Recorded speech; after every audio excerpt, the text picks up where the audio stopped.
Սիրելի բարեկամներ, ողջույն։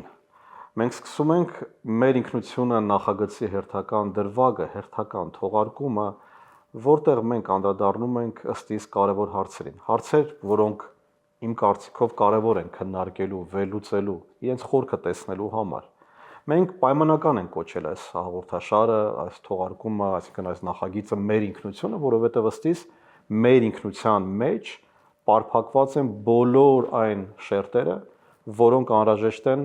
մի քանի մակարդակով պետականությունը կառուցելու համար։ Իհարկե դա առաջին հերթին անձնական մակարդակն է, այսինքն անձի ինքնության հարցը։ Երկրորդը խմբային ինքնության կամ հանրության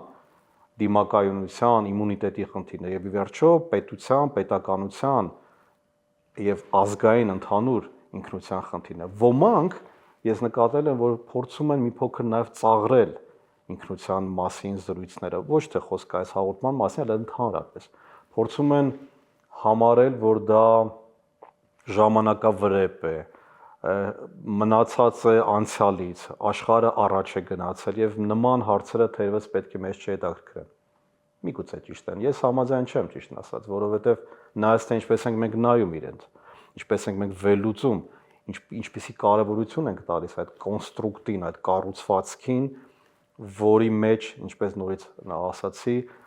ներփարփակված են բոլոր կոմպոնենտները, բաղադրիչները, որոնք անհրաժեշտ են մարդու, հանրության եւ պետության գոյատևման եւ զարգացման համար։ Այսօր մենք հարցեր կուղենք մեր բացառիկ հյուրերից մեկին, Անուշ Սեդրակյանին։ Անուշ, ողջունում եմ։ Բարեկեություն։ Ուրախ եմ վերջապես տեսնել քեզ այս տաղավարում։ Փոխադարձաբար շատ ուրախ եմ։ Անուշին ներկայացնելու կարիք թերևս չկա, բայց մենք անպայման պիտի ներկայացնենք, որովհետև նկատել եք, որ այս հաղորդման շրջանակում ես շատ եմ կարևորում հենց մարդուն, մարդու հետագիծը, մարդու անցած ճանապարհը, մարդու ներդրումը եւ անձնական զարգացման, եւ պետության զարգացման գործում հայապահպանության, ընդհանրապես արժեքների կրելու իմաստով։ Անուշը թարգմանիչ է հայտնի, բանասեր, բանասիրական գիտությունների թեկնածու, ինչպես նաև քաղաքագետ։ Այդ երեքը կարծեք փող լրացնում են իրար, Անուշ, թե նաև հակասում են գրականությունը, քաղաքականությունը, այսօր քաղաքականությունը կարծեք այդ լրիվ կոչվում է humanities, էլի, օրինակ մեկ որ ես գրականության բացատրություն անում եմ մանավանդ ժամանակակից, այսինքն եւ ոչ միայն ժամանակակից երեխեք ասում են մեզ տարակ փիլիսոփայություն, ասում եմ դա իրար հետ ուղղակի աշխատող գործընթաց է, որտեղ գրականությունը ռեալ ամեն ինչ է։ Երբ որ դու արդեն ասում ես քաղաքագիտության, տեսնում ես ուղղակի որ մի դրվագ փոկվեց գրականությունից, եկավ հասավ տեղ։ Հիմա տեսեք, ով է հիշում բոլշևիզմը։ Բոլշևիզմը իրոք ոչ ոք արդեն չի հիշում, դա մնում է իբրև կարծրացրած ստրուկտուրա քաղաքագիտական դասագրքերում։ Անասնա Ֆերման, որի այսպես բոլշևիզմը տրիգեր եղավ, որ դա գրվի, գիտեն բոլորը, մեջբերում են բոլորը եւ այն սիտուացիաները, որտեղ մարդկային կատարյալ խավարամտությունը, տգետությունը, ագահությունը եւ այն ինչ որ կոչվում է resentment, հա, այդ ոչնչությունների բարձրանալը վեր եւ արժանավոր մարդկանց կործանելը ամեն անգամ հիշելուց չենք հիշում նույնիսկ բոլշևիկյան ամբողջ այդ քրոնոլոգիան, հիշում ենք Անասնա Ֆերման։ Ինչու՞, որովհետեւ պատմությունը նկարագրական է, իսկ գրականությունը բնութագրական։ Դրա համար երբեմն ինձ որ ասում են, ո՞նց ես քաղաքական ես, ելքը կամ այն ելքը կանխատեսում։ Օրինակ կոնկրետ 2018 թվականի հեղափոխության ժամանակ իդեմս բոլոր ոգևորված ամբողջների ես խիստ սկեպտիկ էի։ Սարսափելի սկեպտիկ էի։ Անձերի հետ էլ պայմանավորված դա, թե երևույթները։ Եվ երևույթը եւ անձը ինձ ուղղակի անընդհատ մեջս զրնգում են, ասում են just ring the bells, ring the bells։ Մեջը զրնգում է Ռոբեսպիերի բուրժուա դեմոկրատական հեղափոխությունը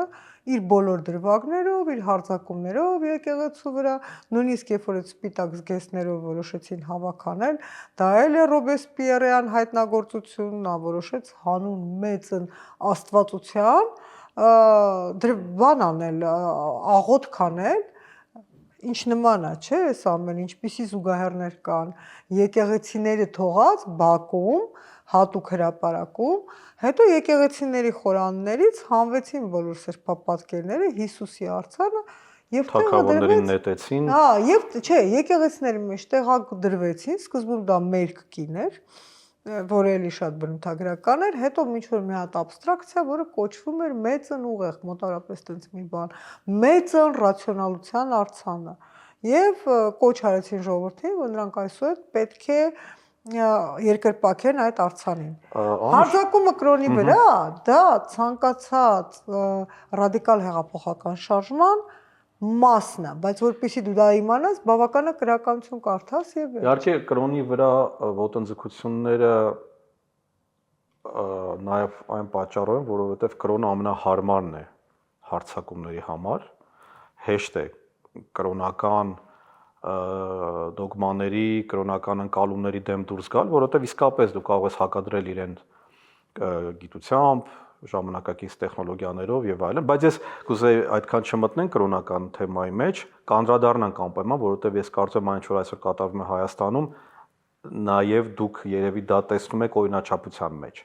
Խոսենք մի փոքր մեկ ուրիշ գաղափարի մտքի մասին, որ դուք արծարծեցիք անասնավերման հիշատակելով, որ ովքեր են գալիս իշխանության եւ արդյոք այդ անցումը տգիտությունից դեպի իշխանություն ունի, այսպես ասած, հատուկ կամուրջներ կան, որպեսզի մարդիկ այդ աստիճաններով բարձանում են, թե դա տեղի ունենում, որովհետեւ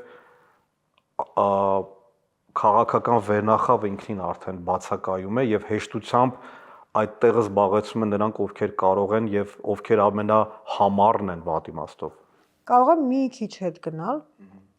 Swift-ը որ ձեռ էր առնում յահուներին, այսինքն հրեշներին մարդակերպ, ասում էր, որ նրանք ընտրում են թագավոր ընտրելու լավագույն սկզբունքով։ Այսինքն ցեղի ամենաայլանդակը, ամենազզվելին, ամենաանչաքաղցը եւ ամենավավաշոտը դառնում է թագավոր։ Եվ մենք արդեն հասկանում ենք, որ դեռևս լուսավորականության շրջանում ըստ արժանիքի թագավոր ընտրելը կամ իշխանություն ունենալը խնդրահարույց էր։ Ուղղակի տեսեք, երբ որ մտավ ընտրական համակարգը, մարդիկ սկսեցին իրենց համար ձևավորել քիչ թե շատ, կեղծ միգուցե երկդիմի, միգուցե նաև նրանք հավատում էին դրան, արժեքներով ուղղորդվելու նպատակային մղում, այսինքն գաղափարները գիտեք ոնց է, նախ եւ առաջ մարդը, օրինակ ասենք Ամերիկայի նախագահներին նայեք, չէ՞, իրենք բոլոր թերություններով հանդերձ մի շարք առանձնահատկություններ ունեին, առաջինը քիչ թե շատ բարետես էին, ես այդպես Ամերիկայի ոչ մի, Ամերիկայի ոչ մի կնոջ տեսանկյուն է, չէ, շատ կարևոր տեսանկյուն է։ Նա Տրամպը մտնում է այդ շրջանակի հենց այդ եմ ասում, որ այդ հարաբերական բարետեսությունը, հարաբերական կեցվածքը, հարաբերական քաղաքավարությունը, այդ բոլորը իհարկե շրջանակներում եմ դնում։ Այո, դա շատ կարևոր, որտեղ մենք չպիտի իդեալականացնենք, չէ՞։ Բնավ, այդ բոլորը, բայց կար ինչ որ մի դիզայն, հա, որն օրինակ համապատասխանում էր Հայաստանի առաջին նախագահը, որտեղ դա էր նույն ժամանակաշրջանի, հա, Ռեյգանի դիզայնն էր, դա նույն արքետիպն էր, այսինքն մի քիչ իմաստուն, մի քիչ իրոնիկ, մի քիչ հայր, մի քիչ թագավոր եւ իհարկե միանգամայն բոլոր առումներով միգուցե վիճարկելի, բայց ինչպես կասեր Վարդան Պետրոսյան, ասում է, մեր նախագահը ամեն լեզվով զուրցալի, հա, որ բաներ անում։ Այսինքն այդ կրթությունը, որ եւ կեցվածքը, որ ուղղակի թափում էր շատ այդ ժամանակվա շատ գործիչների վրա, Շիրակի, բանի, Ռեյգանի, նույն Թետչերի, այդ բոլոր մարդիկ, այդ մի դպրոցի մարդիկ էին, երբ որ դեռ մերիտոկրատիայի սկզբունքը աշխատում էր, այսինքն մարդիկ չէին կարող գնալ եւ ձայնը տալ մի մարդու, որը ծիծաղել։ Երևի բայց բոլոր ոլորտներում են միայն նախագահական միանշանակ, ես վերցնում եմ իշխանությունը որպես դերասանների, վերցենք երաժիշտների, բայց հենց սա է խնդիրը, որ ժամանակները կարծեք փոխվեցին։ Հիմա մենք անդադ չենք կարող նոստալգիա ունենալ, թե ինչպիսին է եղել։ Այո, հասկանալի է, համատության մեջ կարելի է համատել նույնիսկ Խուլիոս Կեսարի կամ Տիգրան Մեծի կամ եւ այլն, եւ միշտ նախորդները միշտ ավելի լավ լույսի ներքո են լինելու։ Բայց մենք հիմա ունենք նոր ժամանակներ, նոր Հայաստանին, այս Հայաստանին ինչ է պետք։ Այս Հայաստանին նախ եւ առաջ պետք է հասկանալ, որ եթե Ամերիկայի նման ինստիտուցիոնալ կառույց, օրինակ վերջերս իմացել եք, չէ՞, որ Տրամպի գերագույն դատարանը մերժել է Տրամպի տարիֆիկացիայի քանի նախագիծ։ Դե հա, բայց դա Չէ, մերժել են, ուղղակի հետ են տվել։ Այսինքն Ամերիկայի պես ինստիտուցիոնալիզացված երկիրը կարող է իր շքեղություն թույլ տա եւ ունենալ նախագահ, որը զվարճացնում է ժողովրդին։ Որտեղ մենք չենք կարող չընդունել, որ Տրամպի իսկ միգուցե դա իրենց դժբախտությունն է, ինչու եք համարում, որ դա այսպես իրենք թույլ են տվել նման մենք միշտ ուզում ենք պարտադիր մեր միտքը այդպես է, մենք մտածում ենք, որ դա չէ, որ դա կարծեք թե ինչ որ միտք կա դրա մեջ, բայց իրական նայենք նույն Մեծ Բրիտանիայի վիճակը, նայենք եվրոպական, չեմ խոսում Ռուսաստանի մասին, հա։ Միջոց Մեծ Բրիտանիայում բարձրանում է մի հատ ֆանտաստիկ կին, որը տիրապետելով այդպես կրկեսի արվեստին, սարսափելի ֆունկցիոնալ է եւ խորը։ Նա անունը Քեմի Բադենոխ է, նա այդպես կոնսերվատիվ մասի ղեկավարն է եւ ես հույս ունեմ, որ Անգլիայի հաջորդ վարչապետն է արտակարգ սև այդեպ, ինչքան գիտեմ, այո, սև կին է։ Եվ ավելի պահպանողական անգլուհի ես իմ կյանքում չեմ տեսել, այս է ինտեգրացիայի, սա ինչ է, սա քաղաքակրթական ինտեգրացիայի փայլուն մոդել է, որ մարդը կարող է լինել ցանկացած մաշկի, ցանկացած երկրի, ցանկացած կրոնի, եթե ինքը ապահովում արժեքային համակարգի պլան կան, ուրեմն դրանով ամեն ինչ լուծված է, բայց Գեորգյան, դու ասում ես ինչի է տենց։ Ես ուզում եմ մեր քաղաքակրթությունը հասկանալ, իրենք իրենցը հասկացել են, լավ, վատ, իրենք իրենց ունեն, իրենք իրենց շահերը գիտակցում են, իրենք ունեն իրենց քաղաքական պատմությունները, հաջողությունները, ձախողումները, մերը։ Երբ ենք մենք փորձելու գիտակցել մեր ձախողումները, մեր հաղթանակները, կարևորել, օրինակ մենք մինչև հաղորդումը խոսում ենք Սփյուռքի նախարարություն։ Ինչպես կարող է մի ազգ, որ ունի ավելի շատ մարդ դրսում, քան ներսում, չկարևորել ամենակարևոր նվերներից կամ կոմպոնենտներից մեկը, դա ինչպես է հնարավոր մարդու ուղեղում, ես դա եմ փորձում անդադ հասկանալ։ Գեորգյան, նայ, կա մի հատ ընդհանուր գործոն եւ կա մի հատ մասնավոր գործոն։ Նախ այս իշխանության համար ձեռնտու է ջնջել են բոլոր պարամետրերը, որոնք խոսում են հայկականության մասին։ Որովհետեւ հայկականության ցանկացած էպիզոդ դա լինի եղեռն, դա լինի կրոնական առաքելական եկեղեցու պատկանելություն, դա լինի Արցախյան այդ գոյամարտը եւ դրա բոլոր հետևանքները։ Վերաբան անում մի անգամից մանիպուլացվում է եւ փոխվում է նացիոնալիզմ, ռևանշիզմ բառերով եւ այստեղից մենք արդեն դա էլ է բոլշևիզմ։ Հիշում եք Լենինը ասում էր բանը շովինիստը, մելկի նացիոնալիստը, չգիտես ինչի չկար կռուպնի նացիոնալիստ, որտեղ դա ռուսներն են, եւ արդեն բարձր որ ռուսներն լրիվ իրավունք ունեն ազգայնամոլ լինելու։ Մինչդեռ դա այդպես չի, մեծ ազգերը պետքա զսպեն իրենց ազգայնական նկրտումները, որտեղ իրենք ունեն մեծ լծակներ։ Իսկ փոքր ազգերը պետքա բարձրացնեն ազգայնական նկրտումների աստիճանը, որովհետեւ դա իրենց յուրատեսակ պաշտպանությունն է եւ ինքնություն պահելու տարբերակ, ընդ որում ազգայնական նկրտում բոլորը հիմա կհայտնվի մի հատ կներեք բանը, ինչպես ասեմ, որ դա կոպիտ չհնչի, որտեղ իսկապես իմ դաստիարակությունը թույլ չի տալիս այդ բառը ասել, բայց կհայտնվի մի հատ բան Դոստոևսկի մի հատ լավ գործ ունի, չէ՞, Բեսը, այդ որ այդ դա խոսում է հենց այդ հեղափոխական սերնդի մասին, որոնք եկան նախալենյան շրջանում եւ ձևավորեցին այդ Սոդոմը եւ Հոմորը։ Հիմա Facebook-ում վխտում են այդ իբր թե կիսագրագետ Բեսիները, որ կասի, հա, երբ որ դու ասում ես ազգայնականություն պահենք, դու պատերազմ ես ուզում։ Երբ որ խոսում ես կրոնի պահպանության մասին, երբ որ դու խոսում ես հիշողության պահպանության մասին, երբ որ խոսում ես քո գաղթած հայրենակիցների կյանքի եւ առողջության մասին, նշանակում է իրավունքների, նշանակում է դու պատերազմ ես ուզում, այսինքն տեսնում եք այդ խայտարակն են գա փոխում, բերում է նրան, որ մենք հայտնվել ենք այս վիճակում եւ երբ որ դուք ասում եք, բա մենք ինչի իշխանություն չենք ուզում, բացատրեմ, որովհետեւ հայերը մինչև այս պահը 1000 ներողություն մի հատ մատին չեն տվել, որ ձևավորեն այն, ինչ որ կոչվում է ազգային գաղափարախոսական ռազմավարություն։ Խոսքը չի գնում, թե ինչ պետք է անենք, որովհետև երբ որ հрьяաները Հերցելը գրում էր իր գործը, հա, հին նոր աշխարհ կամ նոր հին աշխարհ, հին աշխարհը պետք է դառնա նոր։ Նա ընդհանրապես չէր գրում, թե ինչ պետք է անեն հрьяաները եւ ինչ քայլերով։ Նա գրում էր, թե ինչպես պետք է մտածեն հрьяաները։ Որովհետեւ եթե դու ուզում ես ազգը ձևավորել եւ այն պահպանել, մանավանդ եթե այն փոքր է եւ խոցելի, դու պետք է ունենաս գաղափարախոսական այն ստրատեգիան, որը գրում է այժմյան իշխանությունը։ Իրենք առաջ են ընկել բոլորից, Ուսյան Լևոն Տեր-Պետրոսյանից, ռազմատենչ Ռոբերտ Քոչարյանից, խորամանկ Սերժ Սարգսյանից, նրանք բոլորից առաջ են ընկել եւ գրում են անտի-ռազմավարություն։ Այսինքն եկեք այս ամենը լրիվ թողնենք որպես ավելորդ եւ թողնենք հայկականությունը, որտեղ դա շատ ծանր բեռ է։ Դու գիտեք, չէ՞ որ եթե իրենց հետ խոսեք, իրենք համաձայն չեն լինի ձեր ասած։ Իրենք չեն ընդունում, եթե անկեղծանում են։ Չէ, ուզում եմ ասել, որ ես պարզապես սկսել եմ չհասկանալ, թե ինչպես է ստացվում, որ միևնույն երևույթին մարդիկ նայում են տրամագծորեն տարբեր մեկնաբանություններով։ Իրենք չեն համարում, որ իրենք ենթադրենք հակահայկական են, իրենք չեն համարում, որ իրենք պետությունը տանում են կործանման։ Միգուցե ազնիվ չեն ասում իրականությունը։ Իհարկե ազնիվ չեն։ Այսինքն այդ գոյատևման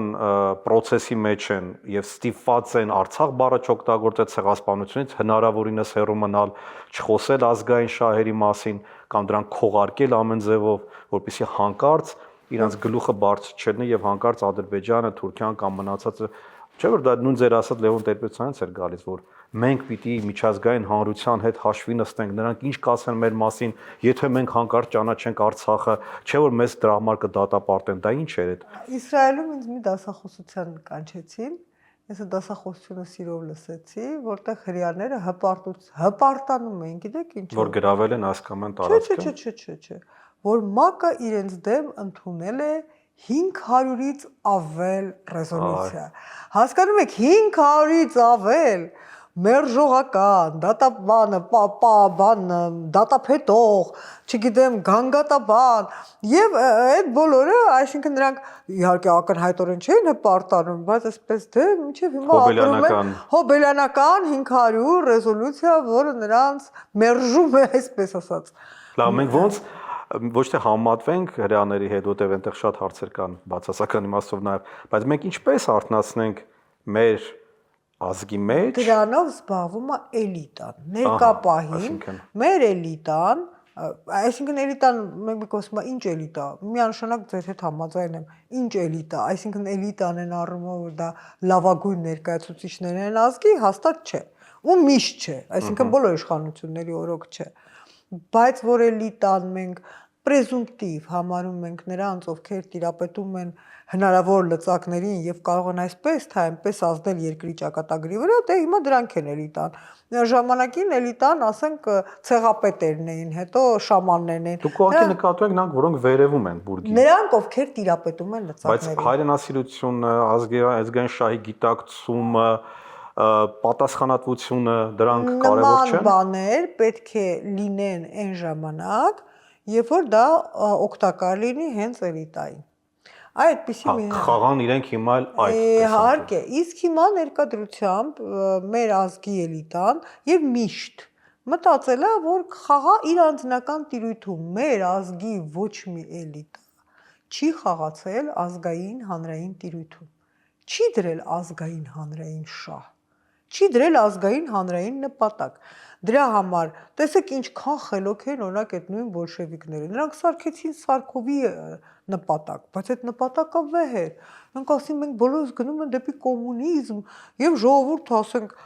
աչքերը կուրացած այդ նպատակով շարժվեց եւ գնաց առաջ։ Մինչեւ հիմա նույնիսկ հավատացող։ Երբ որ խոսում է, որ հայերը վախկոտ են, կամ հայերը իրենց սեփական կաշվի մասին են մտածում, իմ մոտ հարց է առաջանում, ինչի երկրորդ համաշխարհային պատերազմի ժամանակ ամենահերոսական եւ ամենաշատ զոհեր տված այսպես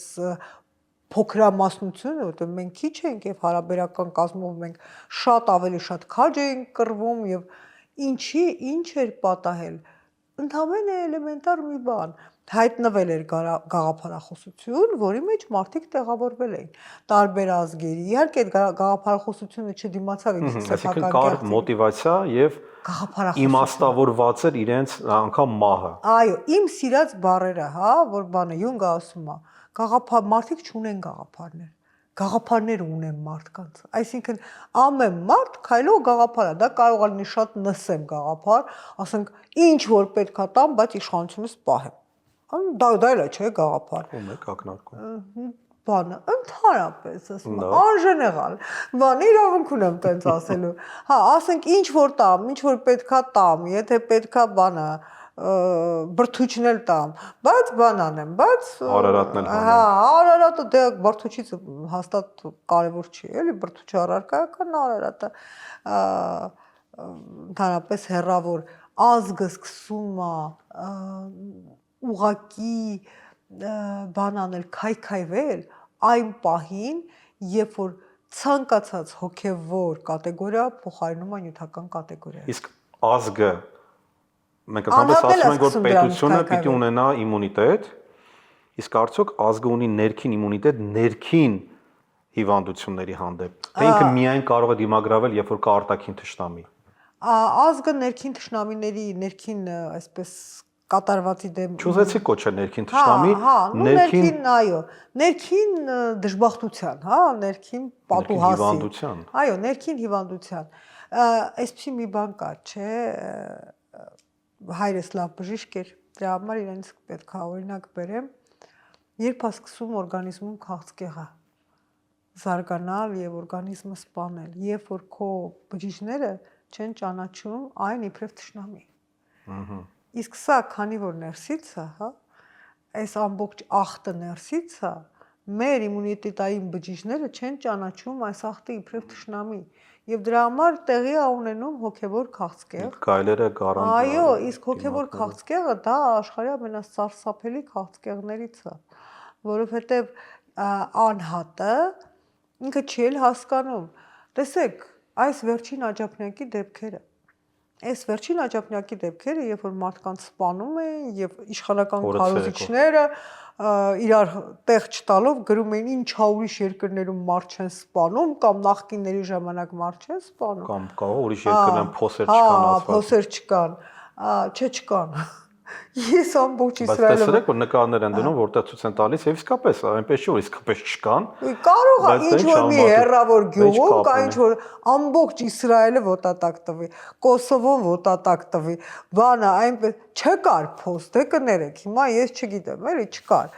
այդ մենակ այդ երկուսը հիշեցի էներգիտեք ինչ է այդ երկուսը հիշեցի որտեղ իրենք երկուսն էլ պատերազմական դրության մեջ են ես չեմ խոսում այն երկրների մասին որ խաղաղ վիճակում են այդ ամենը ինքնին ենթադրվում է։ Ես խոսեցի այդ երկու պատերազմական երկրների մասին, որտեղ ասֆալտը նման էր էնել այդ անապատային վատ պայմաններում, նման էր ուղղակի այսպես հարթաթուղթ գցած հայելային մակերևույթի ամենուր եք Գազայի սահմանին։ Ես գնացել հասել եմ Գազայի սահման եւ հպարտ եմ դրանով եւ այնտեղ էլ ասֆալտ է իդեալական էր, իդեալական։ Դրա համար եկեք դրա մասին չխոսենք, բայց ինչի են ունակ այդ ինչի են մարդիկ դարել այդքան նյարդային որ չեղած բառը դուրս չեկած կրակում են բառը դուրս չեկած սարսափելի վայրակ ծեծ է տեղի ունենում որովհետև նրանք ուղղակի չեն գիտակցում ենթագիտակցորեն հասկանում են որ պարտված են եւ չեն կարող արտաքին ագրեսիան ուղղել նրան ում դա հասցեագրված է Թշնամուն, իրենց ստորացնող մարդկանց, իրենց ընտանիքի անդամները, հա, եւ դրանք ստիպված այդ ագրեսիան ուղղում են դեպի ներս։ Այդ բոլորը տեղի ունենում, բայ դա ինչ է։ Ստեղծան իշխանությունն էլ այդպես չէ։ Քաղցկեղ է։ Ալիևի հոխորտանքների դեմ ոչ մի բառ, բայց այստեղ առուց են կտրում։ Դա քաղցկեղ է, երբ որ քո իսկ պաշտպանիչ բջիջները սկսում են խժռել քեզ։ Դա աուտոիմուն հիվանդություն է։ Եվ մենք հիմա այդ հիվանդության մեջ ենք։ Եվ դա կեսը ապաթիա է, կեսը ագրեսիա։ Իսկ գիտեք, չէ, ապաթիան ու ագրեսիան այդ երկու երևույթները ինքան հեշտությամբ են փոխվում։ Փաստորեն այդ հոգեբանական այդ բանը դիխոտոմիան միշտ կա, մարդը ապաթիկ վիճակից նկատել եք, չէ՞, մարդը ինչ որ ցնցված, դեպրեսիվ նստած է, մեկ ինչ որ մի բան ես ասում, սկսում է գոռալ, հետո հակառակը ընկնում է ապաթիայի մեջ, դա շատ կանոնակարգված, այո։ Անշ, իսկ մենք ես այդ հարցին միշտ եմ փորձում խելացի մարդ գտնել պատասխաններ լսելու համար, չեմ կարծում որ կա մեկ պատասխան, բայց Ուզում հասկանալ ինչպես է ստացվում, որ մեզ մոտ 21-րդ դար, թվում է, որ տեխնոլոգիաների դար, տեղեկատվության դար, որևէ բանի պակաս չկա, բայց մարդիկ դառնում են ավելի ու ավելի պետություն չսիրող կամ կեղծ արժեքներ դավանող կամ կեղծ նարատիվների հավատացող կամ թշնամական նարատիվներին այսպես գուրգուրանքով վերաբերվող վերջերս ադրբեջանցիներ են եկել, չէ, Հայաստան հասկանալի չի ինչպես են իրենք հայտնվել, միգուցե այլ անձնագրերով։ Ընդ որում ամենաազգայնական ադրբեջանցիները էլի։ Հա, եւ ոմանք իհարկե քննադատում են եւ ոմանք դե իսկ ինչ կա, ինչն է խնդիրը, թող գան տեսնեն, բայց արդյոք այստեղ այդ բնազդները անգամ չեն վերացել, որ ամեն ինչ այդքան լավ չէ, ինչքան որ մեզ կարող են ներկայացնել։ Տեսեք, այդ մենք մի անգամ ապրել ենք։ Ես ուզում եմ հիշեցնեմ Զոհրաբի էպիզոդը, որ թուրքը իրան ասում է փախի, հեսա եղերն ա լինելու։ Ասում է չէ, այդպես բան չի կարող լինել, հենա նոր շախմատ է խաղում, բանը երիտ թուրքերի հետ, չի կարող տենց բան լինի։ Դա բանա անճարության քողածածկումն է, այսինքն երբ որ դու անճար ես, ինքնախապեյության։ Այո, եւ բանն է, եւ դա այն տարբերակն է, երբ որ դու ուղղակի չես ուզում տեսնել վտանգը։ Շատ լավ ամերիկյան մի հատ ֆիլմ կար, որ ատոմային ռումբի այսպես վերահաս աղետի մասին, եւ ամուսինը գալիս ասում է շուտ արա, այդ սունկը բացվում է, արագացրու, կինը անկողինն է սարքում, ընդ որում սարքում է շատ պեդանտիկ։ Ասում է լսի, ասում է ինչ ես անում, հասկանում ես, այնտեղ ռադիացիա է, ասում է ես այս տունը կառուցել եմ աղյուս առաղյուս, ես այս անկողինը պետք է ես ոչինչ չեմ ուզում իմանալ։ Այդ բան, որ մարդը ոչինչ չի ուզում իմանալ, որովհետև ընդհանրապես այն ինչ որ ռուսները կոչում են обыватели, ինձ թվում է հայերենը չունի այդ բառը։ Այդ բանը միջին քաղաքացին, էլի, միջին քաղաքացին։ Ինքը ոչինչ չի ուզում իմանալ։ Որովհետև առաջի հերթին դա խնդրահարույց է, երկրորդ դա նույնն է նաև այլ երկրներում, գլոբալ առումով։ Այդ եմ ասում, չի ուզում իմանալ, որովհետև ինչքան հեռու այդ հոսքերից, այնքան լավ։ Լավ, այսինքն մարդը իրեն անջատում է, փորձում ենք մի փոքր պես հոգեբանական վերլուծություն անել, ազգային։ Այսինքն մարդը փորձում է իրեն անջատել, հնարավորինս հեռու պահել դեպրեսիվ, բացասական եւ նաեւ ենթագիտակցորեն բավականին փակուղի տանող տեղեկությունները, ինքը ուզում է ստանալ միայն եւ միայն դրական եւ լսել են մարդկանց, որոնք հաստատում են։ Եվ իշխանությունը անընդհատ է ասում.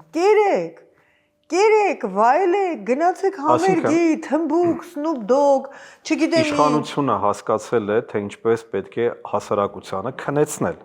Միանշանակ։ Եվ զվարճացնել։ Բոլոր իշխանություններն են այդ հռոմեաներն են, հռոմեացիներն են դեռ հասկացել։ Հաց եւ տեսարաններ, հաց եւ զվարճանքներ։ Եվ բաժանիր եւ տիրիր։ Այո, եւ բաժանիր որ տիրես, այո։ Հիմա մենք նույն Ադրբեջանի մասով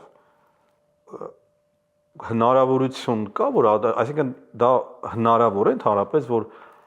ժողովուրդը փոխվի։ Եվ դա առաջին հարցը, երկրորդը արդյոք սա ժողովուրդների կոնֆլիկտ է, թե քաղաքական գործիչների կոնֆլիկտ է։ Չէ, սա քաղաքակրթական խնդրեմ է, որովհետև միշտ հավետ, հա, այնպես են արել, որ միջին քաղաքացին լինի մեղմ ասած դեբիլ։ Այսինքն ամբողջ խորհրդային տարիներից սկսած։ Խորհրդային տարիներից սկսած։ Ուղղակի հետեւյալ բանը կա, էլի։ Կար կրթական միջհապաբաժին, որ սովետական միությունը սահմանել էր սովետական քաղաքացու համար, եւ այդ կրթական չափաբաժնի վրա մարդիկ ակամա կրթվում էին։ Ասենք դա հատորներով գրքեր էին, դա քիմիայի ֆակուլտետում էսթետիկայի եւ փիլիսոփայության պարտադիր դասընթացներ, դա բալետներ, դա եւ սովետական միությունը հանկարծ կանգնեց այն կատաստրոֆայի առաջ, որ ինչքան էր ինքը ուզում էր իդեոլոգիայով քննացնի այդ քաղաքացուն, այդ քաղաքացին հարակից հումանիտար գիտությունների հաշվին բարձրացավ, ընդ որում ամենուրեք լինի, դա Ամերիկան, դա Ֆրանսիա եւ դրա համար եղան այդպիսի դարակազմիկ դեպքեր։ Հիմա ես պարզել եմ, որ աշխարհի բոլոր երկրներում քաղաքակիրթ թե ոչ քաղաքակիրթ հետևողականորեն, Գեորգ ջան, հետևողականորեն բոլոր կրթական ցանկերից դուրս է մղվում այն, ինչ որ կոչվում է humanities։ Իսկ այն ինչ որ մնում է, կանոնակարգվում է դառնալով այնպիսին, որ ուղղակի մտնի ստրուկտուրիզացիայի մեջ, էլի, Սկոպուսի հոդված գրեք, այս բաներով, այս տեստը լրացրեք, այսպես, ինչի, որովհետև այն մարդիկ, որոնք իզորու են մտածել, դառնում են իրական խնդիր։ Օրինակ էլեմենտար մի բան, Այսինքն նույն Օրվելին ենք վերադառնում։ Այո, իհարկե։ Խոզերը դառնում են ավելի հավասար, բայց կենդանիները նույնիսկ Ֆերմեր Ջոնսի մակարդակը այլևս չունեն։ Տեսեք, մի պրոպագանդիստ այն որ ասում է Միքայել Նահապետյանը շատ լավ բառ ունի, ասում է կարդացած ու չհասկացած, ինձ թվում է չկարդացած ու չհասկացած, ինչևէ։ Բան է նյութ է դրել, պրեզումպտիվ պատին, այդպես օվերտոնային նյութ, տակը գրել է ոնց կարող է համալսարանի, չգիտեմ, պրոֆեսորը այդքան մեդիա անգրագետ լինի։ Գրեցի, դուք աշխատում եք Գեբելսյան պրոպագանդայի 5 սկզբունքների հանգույն, ու այդ սկզբունքները դրեցի իր պատին։ Դրանից հետո ինքը լռեց եւ լռեց։ Ինչի այդ Գեբելսյան պրոպագանդայի հիմունքները, հոգեբանական ազդեցության ձևերը։ Դուք կարծում եք իրենք այդքանը գիտեն։ Հա, այդքանը գիտեն։ Իրանք չէ, այնքան բան են, այնքան պրիմիտիվ են, իրանք գերագնահատում եք իրենց հնարավորությունները։ Չէ, մտավոր կարողությունները։ Իրենք ունեն պոակներում էլի կարդացած չհասկացած բաներ։ Իսկ իրենք ամեն ինչ ինտուիտիվ են, իրենց մոտ ամեն ինչ իմպրովիզացիա եւ ինտուիցիա։ Չէ, հրահանգիչները ասում են էս արա, այն արա։ Միլիոն%, հա, այդ աշխատել է միշտ։ Հա, բայց ամբողջ խնդիրն է նա, որ միջին քաղաքացին պիտի ունենա միջին գիտելիքի պարտադիր ցանկ եւ այդ միջին գիտելիքի կեսը ամենուր պիտի լինի տեսական, հանրային, այսպես հումանիտար գիտելիքը։ Գիտեք ինչի,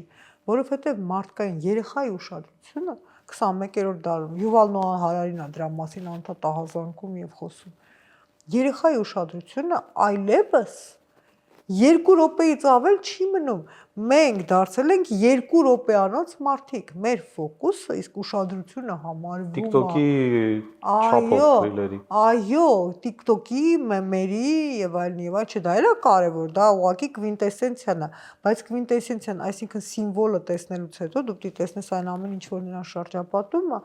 մենք 2 րոպեանոց մարդիկ ենք դարձել։ Մեր ուշադրությունը այլևս ի վիճակի չի պահպանել այն սովորական չափը, որ մարդկային ուշադրությունը պահում է 30 րոպեն դա նորմալ չափ է։ Իսկ հիմա մենք դարձել ենք 2 րոպեանոց մարդիկ եւ այդ 2 րոպեանոց հատվածում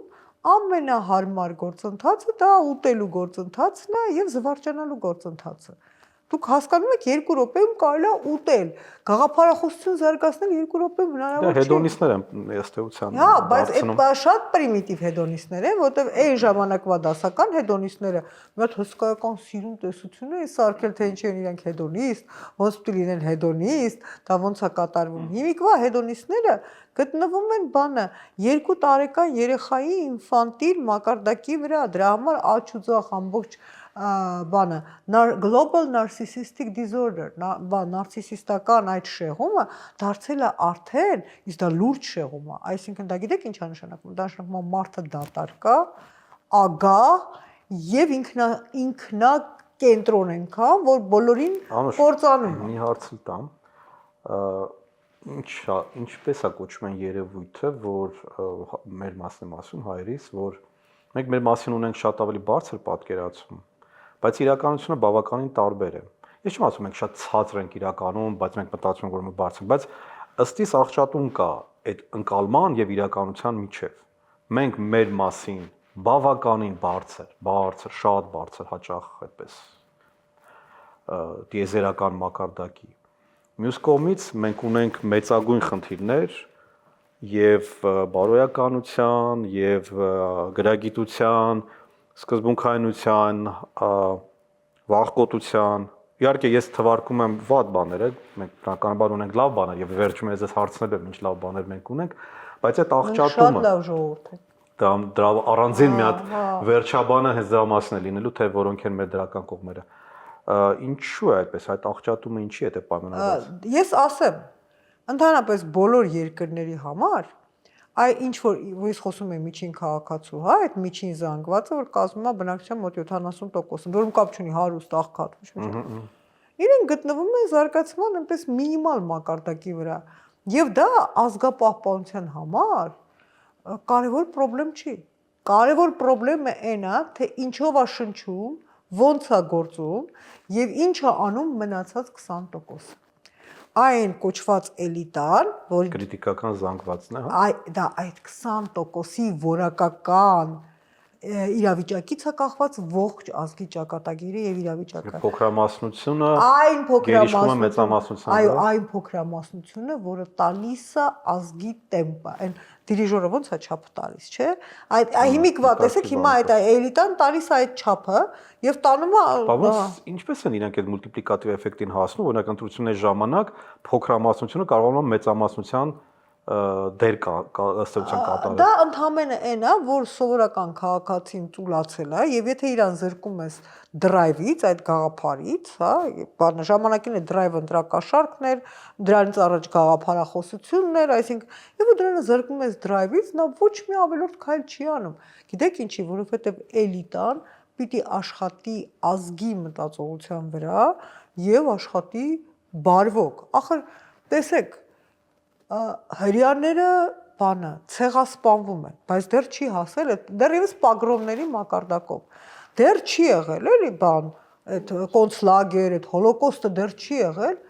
1904 թվականին մահացած Հերցելը 1904 թվին է մեռել այդ մարդը։ Ուրեմն գրում է այդ տեսությունը, որտեղ ասում է դուք ուրիշ ճար չունեք։ Մենք ուրիշ ճար չունենք։ Մեր միակ ճարը սեփական հողի վրա ունենալ աստվածային առաքելության ըմբռնում, որտեղ հրազգը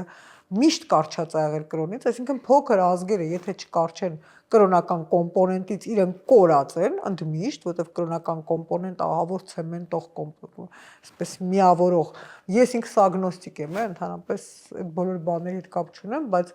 կրոնի քաղաքակրթական արժեքը բոլորն են հասկանում։ Ինչի է բաթշնամին գալիս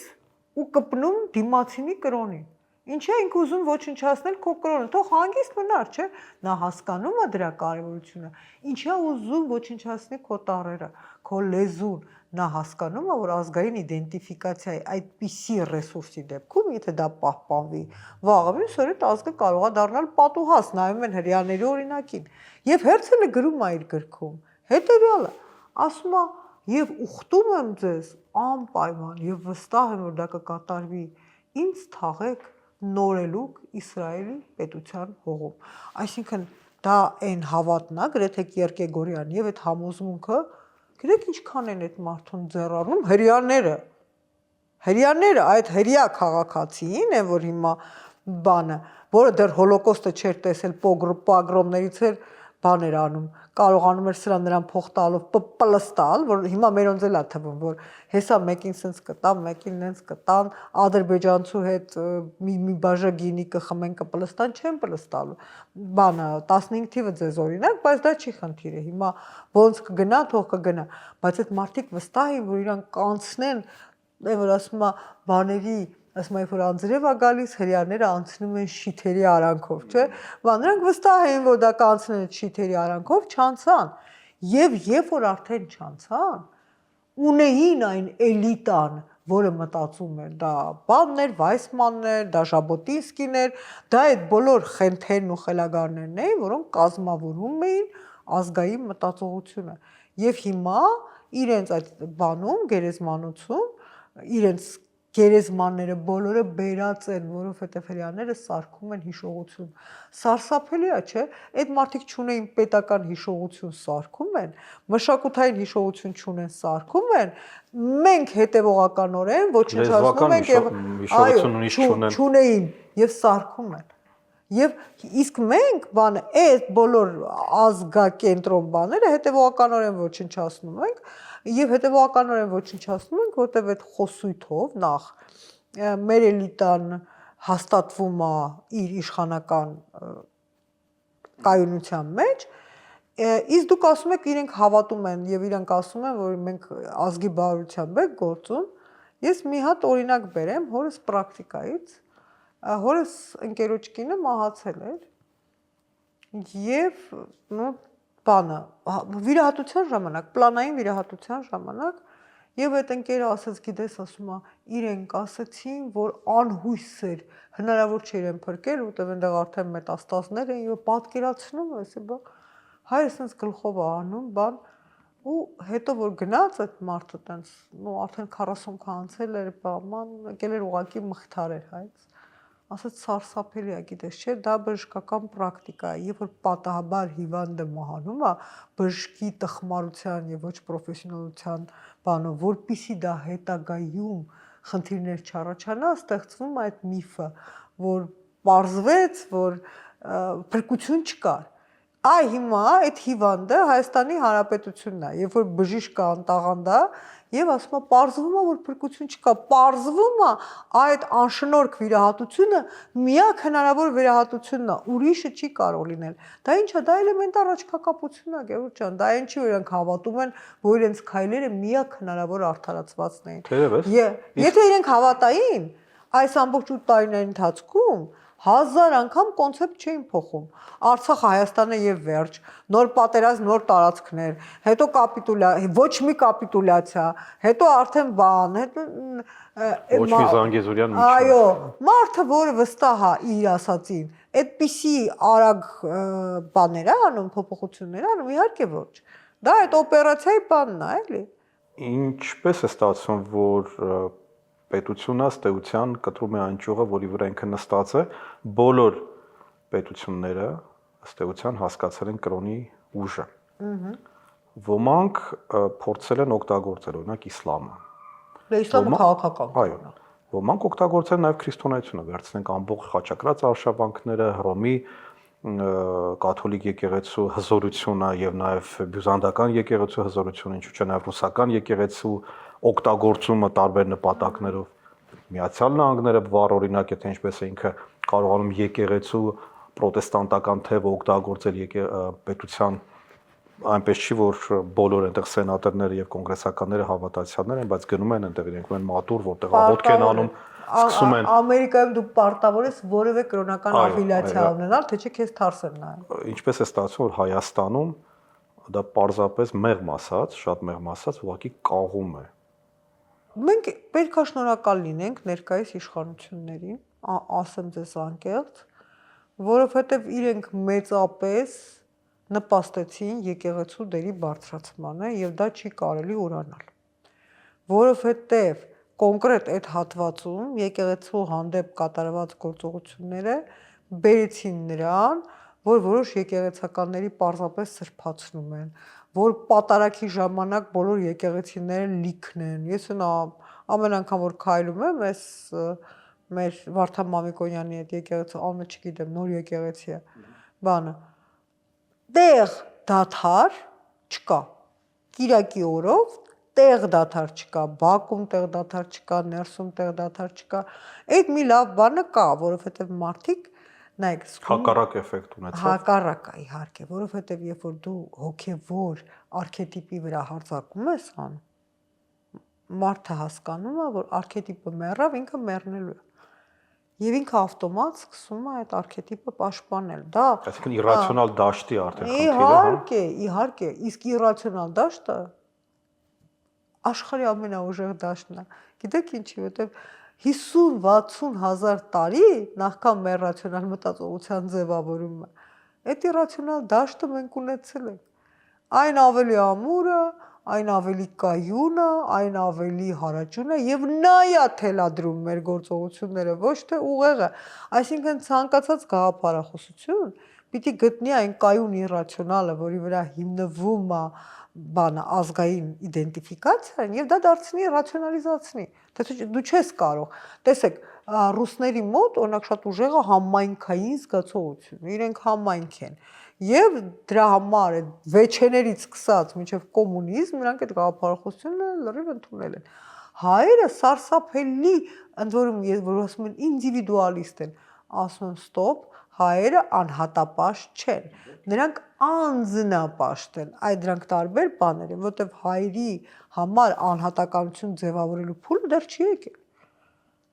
Այսինքն սովետական միության ժամանակ, երբ որ հայը ձևավորում էր անհատականություն, նա ձևավորում էր այն սովետական գաղափարախոսության շրջանակներում։ Եվ երբ որ հասավ արդեն անհատի գաղափարախոսության ձևավորմանը, այդտեղ կանգ տվեցին։ Եվ այդտեղից սկսվեց այս ամենը։ Անուշ, ես թերևս կամ դրականին, ասած։ Քանի օր առաջ նայում եմ մի ռելոկանտ ռուս կնոջ հարցազրույցը, խոսում էր Հայաստանի մասին։ Որպես կանոն ռելոկանտները միշտ ավելի մակերեսային, գիտեք, այդ, չգիտեմ, ռեստորաններ, այս ամենը, օքեյ։ Ինքը հետաքրքիր մի բան էր ասում էր, ես Հայաստանում վերապրում եմ զգացողություններ, էմոցիաներ, որոնք վաղուց արդեն չկան տարբեր երկրներում։ Կարծես այդ նստվածքային զգացողություններ են, որոնք այլևս հին զգացողություն են, հետաքրքիր բառ օգտագործել, հին էմոցիաներ են։ Պրիմորդիալ։ Հա, ժամանակակից զգացողությունները դրանք արդեն չկան։ Համաձայն եք, որ մեզ մոտ կա, մենք այդ կրում ենք մեր մեջ այդ բանը։ Մենք մանկացած ծերունիներ ենք։ Այսինքն գենոտիպով մենք արդեն այնքան ենք ծերացել, որ դառել ենք մանուկ, եւ միշտ ենք մենք ես հայ ազգին այդ անեկդոտի հետ եմ համեմատում, որ մեկը ձում անում 10 կոպեկով առնում է, էփում է, վաճառում է 10 կոպեկով, ասում եմ, արդես ինչ օգուտ է, ասում է, բաբուլյոնը, այդ այդ արգանակը, որ դու ստանում ես, մենք ստանում ենք միշտ այդ դատարկ արգանակը, որտեղ մենք մի ամիտ ենք, որտեղ մենք մի քայլ ենք տեսնում, որտեղ մենք եթե պետք է 5000 դրամ աշխատենք, բայց եթե չաշխատենք այդ ձևով, հետո լինեի հաջորդը 100,000, հաջորդի մասին չենք մտածում նաղ։ Շատերը ընդհակառակը ամբողջ աշխարհում հայկականության վերաբերյալ կա բացասական ընկալում, որ մենք շատ խորամանկ ենք, սուտասան ենք, որ մենք բավականին հայեր ասում են ավելի լավ է հայ հետ գործ ունենալ, որովհետև ինքը կարող է խափի, կարող է տարբեր տեսակի։ Մենք շատ անարվեստ սուտասան ենք, էլի, այսինքն մեր սուտասան, այո, մեր սուտասանությունը շատ, հա, չէ, այն որ մեր սուտասանությունը շատ, ասում եմ, ամիջական օգուտի վրա միտված, բան սուտասանությունն է, էլի, այդպես փոքրիկ շահեր հետապնդող, տենց չի լինում սուտասան։ Պետական շահը թողած մարդիկ անձնական շահի հետևից են ընկնում։ Դա նորմալ է, որովհետև եթե դու ճիշտ գաղափարախոսություն ես ձևավորում, անձնական շահը պիտի ուղիղ կախված լինի պետական շահից։ Այսինքն դա էլիտայի խնդիրն է։ Դա խեղճ մարդու խնդիրը չի, որ ինքը իր մեջ է ցենզոր դաստիարակի գնասի հանուն պետության, no,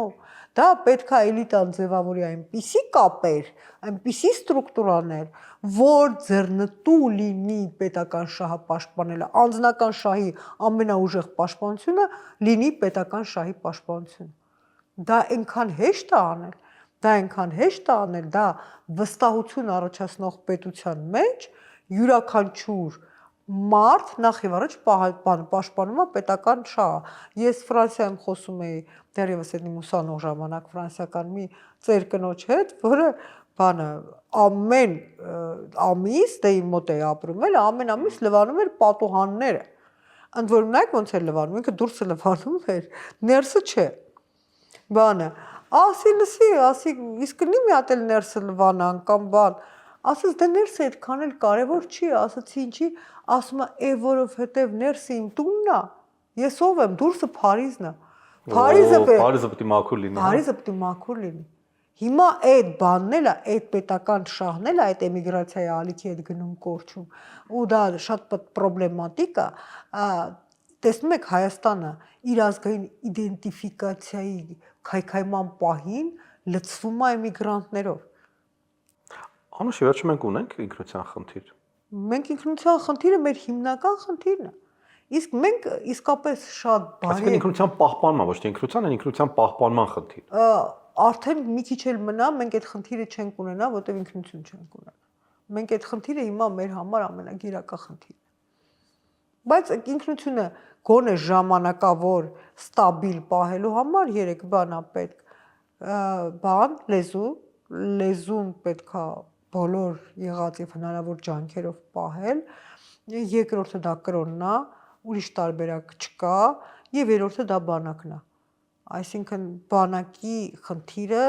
մնում է ամենաառարկայական խնդիրը, որովհետեւ դա արքետիպ է։ անպաշտպան եւ անընդհատ հարձակողական վիճակում, այսինքն հարձակման թիրախ գտնվող ազգերի մոտ պաշտպանական ստրուկտուրան արքետիպային խնդիր է։ Իսկ ավելի ասեմ նաև Սփյուռքը։ Սփյուռքը տարբեր հարթությունների վրա են Սփյուռքը ինձ թվում է մտնում է ավելի շատ բանը լեզվակ կրոնական, այսինքն Սփյուռքը տեղավորվում է այդ երեքի մեջ էր։ Դա որպես կանոն կարող է լինի դիվանագիտական պաշտպանության խնդիր, դա լեզվական նույն միջավայրը կիսող մարդիկ են եւ կրոնական նույն միջավայրը կիսող մարդիկ։ Եվ ըստ էության իմ վերջին ավանդական արդեն դարձած հարցը, որոնք են մեր ազգի դրական կողմերը։ Մենք իսկապես շատ բարի ենք։ Մենք իսկապես շատ բարի ենք։ Մենք մի փոքր թերություն ունենք, երևի նեղ վիճակում ավելի բարի ենք, քան երբ որ մարդը լավ վիճակում է, այդ ժամանակ նորմալ նախանձություն է առաջանում, բայց հաստատ ոչ ռուսական այդ չարական նախանձությունը եւ պատկերացրեք ոչ էլ ֆրանսիական նախանձությունը։ Մենք այդպես նենց բան չափավոր նախանձենք, բայց իսկապես նեղ վիճակում շատ հասնում ենք եւ շատ բարի ենք, մենք խելացի ենք։ Մեր ուղեղը աշխատում է ֆենոմենալ։ Խելացի ազգ էս վիճակում կլինի։ Հա, կլինի, որովհետեւ դա այն խելացիությունն է, որը համակարգված չի։ Էլի վերադառնում եմ էլիտար գաղափարախոսության եւ այդ 20%-ի քայքայիչ գործողության հարցին, որովհետեւ հիմա չէ մենակ որ քայքայիչ է, հա էլ քայքայիչ է։ Մենք բարի ենք, մենք խելացի ենք։ Մենք խելացի ենք եւ մենք գիտեք ինչ ենք, ջերմ ենք։ Ախր մի քիչ որ խելացի, հա, այո, մենք հենց գնում ենք ուրիշ տեղ, ուրիշ երկիր, նենց ենք կարոտում այդ ջերմությանը։ Բանը դա մի ուրիշ բան է, էլի։ Դա մի ուրիշ նվիրում է, դա մի ուրիշ հարց է եւ այնա որ հետաքրքիր է, որ մենք իրար հետ յոլա չենք գնում, բայց հենց հայտնվում ենք օտարության մեջ, սկսում ենք ակամա աչքերով, բոլոր զգայարներով հայ փնտրել, որ այդ իդենտիֆիկացիան տեղի ունենա։ Կարոտում ենք իրար։ իրար։ Հա, կարոտում ենք, այո, մենք իրար կարոտում ենք։ Այսինքն մենք երևի այստեղ լինելով մենք չենք կարողանում պարպել մեր կարոտը։ Ուզում եմ բան ասեմ, էլի, այդ Սարոյանի պատմվածքով, էլի, այն որ եղել չի եղել, բան չի եղել, էլի, բայց շատ լավ է ասում, էլ ասում եմ, մենք բոլորս խեղճուկրակ որբեր ենք։ Հա, մենք բոլորս խեղճուկրակ որբեր ենք։ Մեր պատմական դարաշրջանի այդ որբացածությունը Արցախը հանեց։ Մենք մի պահ հայտնվեցինք ոչ թե դրության տերերի եւ հաղթողների, մենք հայտնվեցինք ազգային իդենտիֆիկացիան գտած ճանապարհը գտած մարդկանց կարգավիճակով ու արագ դրանից հրաժարվեցինք։ Հիմա մենք դարձյալ կրկին խղճուկրակ որբեր ենք։ Պանո, շնորհակալ եմ շատ։ Փոխադարձաբար։ Շնորհակալ եմ նաև ձեզ բարեկամներ։ Այս զրույցը վստահաբար շատ-շատերի համար մտածելու տեղիք է տալու, որովհետև Անուշը անդրադարձավ ամենակարևոր ըստիս զգայուն այն նյարդերին, որոնցով փոխկապակցված ենք մենք բոլորս, բայց որոնց ակտիվացում, այդ նեյրոնների ակտիվացումը պահանջում է ջանքեր, բարություն, ինչպես որ Անուշը նշեց, մենք ջերմություն ենք, խելացի ենք, բայց այդ ամեն ինչը պետք է կոորդինացնել։ Դրա համար պետք է նորմալ էլիտա եւ գաղափարախոսություն։ Գաղափարախոսություն, էլիտա, այսինքն այդ ամեն ինչը պիտի դրվի կոնտեքստի մեջ, հակառակ դեպքում, ինչպես որ միշտ եղել է, մենք միշտ այլ տեղերում մեծ հաջողությունների ենք հասել, որովհետև պարարթող է եղել, որովհետև մեզ ճիշտ համակարգի մեջ ենք հայտնվել եւ ինքներս մենք չենք փորձում այդ համակարգը ինքներս մեզ համար ստեղծել, մինչև չստեղծեն գործը առաջ։ Այո, այսինքն մեզ պետք է այդ համակարգային մոտեցումը եւ համակարգային փոփոխությունը։ Շնորհակալություն ձեզ, անպայման հետևեք մեր բոլոր թողարկումներին, նախորդներին եւս, մի մոռացեք բաժանորդագրվել եւ ամենակարևորը չվհատվեք։ Հաջողություն ձեզ։